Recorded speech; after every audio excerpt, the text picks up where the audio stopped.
It is that serious. More than 130 people packed the city of Avondale's council chambers Tuesday night to learn about the dangers of fentanyl. It's a scourge and a poison that's afflicting our community, every part of Maricopa County. We're here to help educate people that fentanyl can happen to anyone, any age. It's non-discriminatory. One pill really, truly does kill. The county attorney's office hosted the Fentanyl Education Forum. We're seeing an incredible increase in the number of overdose deaths in Maricopa County as well as across the nation. Since 2015, overdose deaths have increased by 5,000%.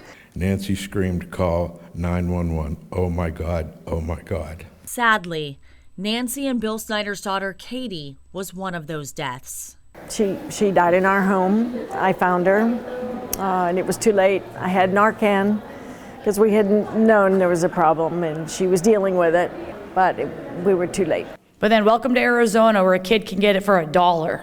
Law enforcement, drug treatment, and medical experts were part of the fentanyl prevention speaker panel.